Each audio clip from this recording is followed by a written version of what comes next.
اب چلتے ہیں اپنے اگلے برج کی طرف جو کہ برج میزان، اور آپ کو بیان کریں گے کہ 1 سے 10 جنوری کا یہ اشرہ ان کا علم نجوم کی روشنی میں کیا کچھ بیان کر رہا ہے۔ وہ افراد جو 23 ستمبر سے 23 اکتوبر کے عشرے کے دوران پیدا ہوئے ہیں وہ برج میزان کے تحت آتے ہیں۔ اس کے علاوہ وہ افراد جن کو اپنی تاریخ پیدائش معلوم نہ ہو مگر ان کا نام تے رے توئیں سے شروع ہوتا ہے تو وہ برج میزان کے تحت آتے ہیں۔ اس عشرے کے شروع کے ایام میں آپ اپنی خواہشات کو حقیقی شکل دینے کے حوالے سے خاصی کوششیں کرتے ہوئے نظر آتے ہیں۔ اس عرصے کا وقت آپ کے اندرون سفر کے حوالے سے اتنا کوئی مناسب وقت نہیں ہے۔ بہرحال اگر آپ سفر کرنا چاہتے ہیں تو اس عشرے کی عین آخری تاریخیں اس حوالے سے کچھ مثبت صورتحال کی نشاندہی کر رہی ہیں۔ اس کے علاوہ وہ برج میزان والے افراد جو روزگار کی تلاش میں، ان کو بھی چاہیے کہ اس عشرے کے دوران ضرور کوشش کریں، خاص طور پر اس عشرے کی 4 سے 10 تاریخ کا وقت جو ہے آپ کے سلسلہ روزگار ملنے کو ظاہر کر رہا ہے۔ اس کے ساتھ ہی ساتھ وہ افراد جو تبدیلی روزگار کے خواہش مند ہیں ان کو بھی چاہیے کہ اس عشرے کے دوران ضرور کوشش کریں۔ اللہ کے فضل و کرم سے ایسی صورتحال یا ایسی آپشنز آپ کو ملتی ہوئی نظر آ رہی ہیں کہ آپ کے اچھے روزگار کا سبب بن جائیں۔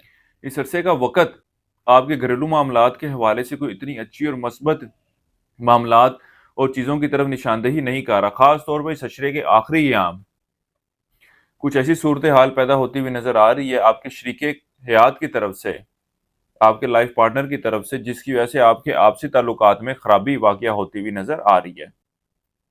بہرحال اللہ کے فضل و کرم سے آپ کی تو کوشش ایسی نظر آتی ہے کہ معاملات کو بہتر کیا جائے، لیکن آپ کے شریک کار کی طرف سے ایسی کوششیں یا ایسی جدوجہد نظر نہیں آتی کہ معاملات کو بہتر رکھا جا سکے۔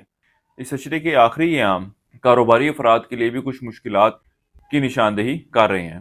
وہ افراد جو سٹاک مارکیٹ یا ڈیجیٹل کرنسیز میں ٹریڈنگ کرتے ہیں، اس عشرے کے شروع کے اور درمیانی ایام ان کے ان معاملات سے مالی فائدہ حاصل ہونے کو ظاہر کر رہے ہیں۔ اس کے علاوہ اس عشرے کے شروع کے ایام میں آپ کی توجہ اولاد کی معاملات کی طرف خاصی مرکوز رہے گی۔ اس عشرے کے وقت کے دوران طالب علموں کی توجہ تعلیم کی بجائے دوسری سرگرمیوں کی طرف زیادہ مرکوز نظر آتی ہے اور ان کے تعلیمی میدان میں کارکردگی بھی کوئی خاصی متاثر کن نظر نہیں آتی۔ کسی کو کوئی ادھار رقم یا قرض دے رکھا تھا تو اس عشرے کے آخری ایام میں آپ کو واپسی کا مطالبہ کرنا چاہیے۔ اللہ کے فضل و کرم سے اس بات کے امکانات نظر آتے ہیں کہ وہ رقم یا وہ اشیاء آپ کو واپس مل جائے۔ اس کے علاوہ اس عشرے کے آخری ایام وراثتی معاملات کے حوالے سے بھی مثبت پیش رفت کو ظاہر کر رہے ہیں۔ اس عشرے کے وقت کے دوران آپ کو اپنے دشمنوں اور مخالفوں سے بہت زیادہ محتاط رہنے کی ضرورت ہے، کیونکہ یہ آپ کے خلاف خاصی سازشوں میں مرکوز نظر آتے ہیں۔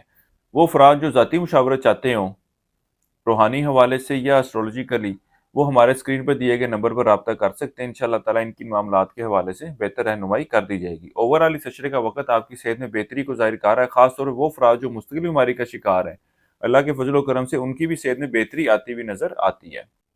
اس عرصے کے لیے ایک وظیفہ آپ کو بتا رہا ہوں، یا اللہ یا رشید۔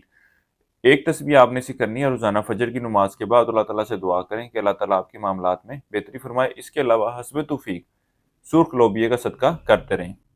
اس عرصے کی 7 تاریخ آپ کی 2 جنوری کی ہے۔ اس عرصے کی نحس تاریخ آپ کی 7 جنوری کی ہے۔ برج میزان والوں کے لیے اب تک اتنا ہی۔ اللہ حافظ۔